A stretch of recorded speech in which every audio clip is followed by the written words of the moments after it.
Bonjour à tous, je suis ravi de vous retrouver pour cette nouvelle vidéo pour faire le plein de conseils IMO. Je suis Cyril Dougados, négociateur immobilier à La Roche-sur-Yon. Alors la semaine dernière, on avait parlé des acquéreurs, mais on va revenir cette semaine sur les vendeurs.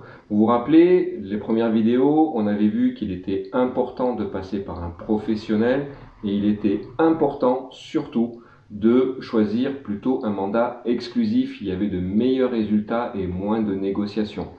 Cette semaine, logiquement, de quoi allons-nous parler? Comment choisir son agence immobilière ou son professionnel de l'immobilier.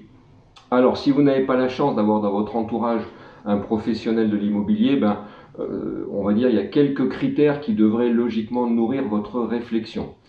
Premier critère, est-il ponctuel? Alors ça peut paraître un petit peu old school aujourd'hui, si on a 5-10 minutes de retard, c'est pas dramatique, et en immobilier, c'est catastrophique. Pourquoi? Parce que s'il est en retard au rendez-vous vendeur, il sera forcément en retard au rendez-vous acquéreur. Or, il est important d'être là avant les acquéreurs pour déjà allumer la maison, ouvrir les fenêtres, créer une ambiance, assurer que tout est bien rangé. Et rappelez-vous, c'est le professionnel de l'immobilier qui fait la visite et ce n'est pas l'acquéreur qui fait la visite. Donc il faut être là avant eux pour pouvoir les diriger dans la visite et les amener aux pièces ou aux endroits extérieurs qui sont importants pour eux et qui n'aient pas le temps, on va dire, de déambuler dans le quartier pour chercher des moyens de ne pas acheter ou se conforter dans éventuellement les points négatifs du secteur. Deuxième point, très important, moi j'y tiens énormément, c'est la tenue vestimentaire. Un professionnel de l'immobilier se doit d'avoir une tenue propre.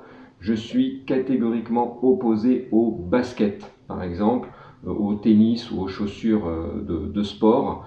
Un professionnel, c'est quelqu'un qui va réclamer à vos acquéreurs 10, 12, 15 000, voire plus d'argent.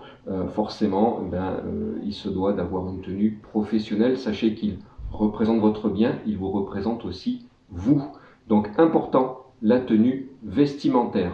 Pour la petite anecdote, il y a quelques années, j'ai eu vendu un bien immobilier et à un moment donné, j'ai dû ouvrir la fenêtre pour savoir si la plage n'était pas arrivée jusqu'à chez moi parce que il était basket, bermuda, t-shirt, casquette.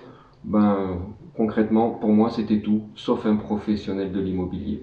Un autre point, s'intéresse-t-il lors de la visite que vous allez, donc quand vous allez présenter votre bien, s'intéresse-t-il à votre bien?